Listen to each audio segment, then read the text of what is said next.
নমস্কার দর্শক বন্ধুরা, এক্সট্রা টাইম বাংলায় আপনাদের সকলকে স্বাগত। এবং এই মুহূর্তে রয়েছি আইএফএ অফিসে। এখন আইএফএ অফিসে কার্যত বলা চলে যে একেবারে শেষ মুহূর্তের প্রস্তুতি, অর্থাৎ প্যান্ডেলের বোধহয় শেষ পেরেকটা বোঝা হচ্ছে। কারণ 6 তারিখ ইন্ডিয়া ভার্সেস কুয়েতের ম্যাচ রয়েছে এবং সুনীল ছেত্রীর শেষ ম্যাচ যুবভারতী ক্রীড়াঙ্গনে, এবং যেখানে দায়িত্বে রয়েছে আইএফএ, এবং সেই আইএফএ কিন্তু বিশেষ আয়োজন করতে চলেছে সুনীল ছেত্রীর শেষ ম্যাচে।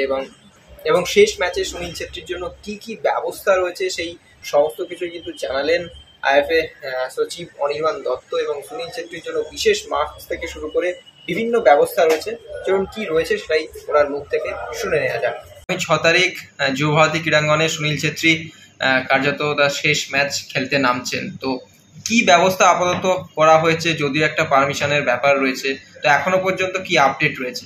আমাদের পরিকল্পনা চলছে, আমরা আলোচনা করেছি অনেক কিছু।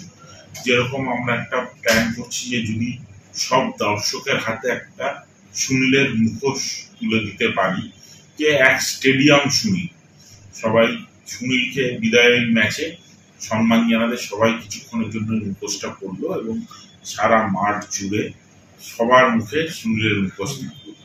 এছাড়া আমরা একটা ফ্লাওয়ার শাওয়ারের পরিকল্পনা করছি, যে সুনীলের ওপরে যদি আমরা পুষ্পবৃষ্টির কোনো একটা ব্যবস্থা করতে পারি মাঠে। যদি সুনীল রাজি হয় তাহলে ওর কিছু অটোগ্রাফ করা বল ওর হাত দিয়ে যদি দর্শকদের মধ্যে আমরা বিলিয়ে দিতে পারি। তো এরকম বিভিন্ন পরিকল্পনা রয়েছে। ওনার হাতে একটা মেমেন্টো তুলে দেওয়া, যেহেতু সুনীলের কেরিয়ার শুরু বাংলা থেকে এবং কাকতালীয় ভাবে ওর কেরিয়ার শেষ হচ্ছে বাংলায়। হয়তো বেছে নিয়েছে বাংলাকে আলাদা করে। আমরা তো সুনীল ছেত্রীকে বাংলার মানুষ হিসেবেই মানি এবং ওকে বাংলার প্লেয়ার হিসেবেই মানি। তো ও কিন্তু বেছে নিয়েছে তার সেই অর্থে তার কেরিয়ারের হোম টাউনকে খেলার শেষ ম্যাচের জন্য তার কেরিয়ারে। তো এরকম বিভিন্ন রকমের প্ল্যান আছে, কিন্তু যেহেতু এটা একটা ফিফার ম্যাচ, এখানে কোনো কিছু গ্রাউন্ডে করতে গেলে পারমিশন এবং ওদের এআইএফএফ ফিফার পারমিশনের দরকার। তো আমরা এই প্রপোজাল গুলো যেগুলো আমাদের আলোচনা আছে তার কস্টিং করে আলোচনা করে সব ব্যবস্থা করে সেগুলো লিখে তারপরে প্রপোজালটা পাঠাবো এআইএফএফ কে, এবং ওরা যদি আমাদের অনুমোদন দেয় এগুলো করার, তাহলে এগুলো করার প্ল্যান আছে ম্যাচে। এগুলো এখনো মানে কি পর্যায়ে রয়েছে? এই যেগুলো বললেন সেগুলো সব কস্টিং করা হচ্ছে, আলোচনা করা হচ্ছে, কোনগুলো কি ভায়াবিলিটি সেগুলো দেখা হচ্ছে। কিভাবে যে কোনো প্ল্যান করা এবং সেই প্ল্যানটা সাকসেস হওয়ার মধ্যে ডিপেন্ড করে এক্সিকিউশনের উপর। এর এক্সিকিউশন করতে গেলে কিভাবে সম্ভব, এই যে মাস্ক দেওয়ার কথা বলছি, এক স্টেডিয়াম লোককে মাস্ক দিতে হয়, তারও একটা লজিস্টিক ইস্যু থাকে যে এত লোককে কি করে মাস্কটা আমরা ভাগ করে দেবো, তাহলে কতজন লোক লাগবে এই মাস্ক বিলি করার জন্য। তো এই সবকিছু আমাদের প্ল্যান করতে হবে।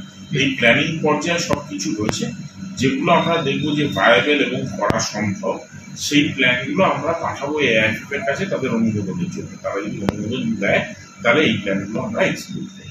আরেকটা যেটা যে সুনীল ছেত্রী মোহনবাগান ইস্ট বেঙ্গল দুদলেই খেলেছেন, সেক্ষেত্রে সেখানকার প্রাক্তন ফুটবলার বা কর্তাদের বা বিশেষ কাউকে কি আমন্ত্রণ জানানো হবে? এখনো সেইভাবে আমাদের যেটা বললাম আলোচনা চলছে।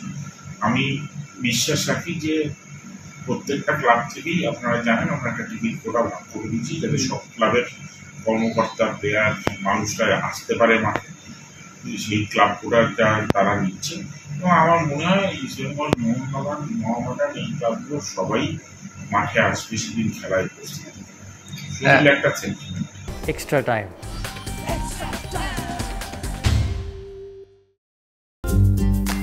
লেটেস্ট নিউজ আর এক্সক্লুসিভ ভিডিওর সঙ্গে আপডেট থাকতে এখনই সাবস্ক্রাইব করুন আমাদের ইউটিউব চ্যানেল। বেল আইকনে ক্লিক করতে ভুলবেন না যেন।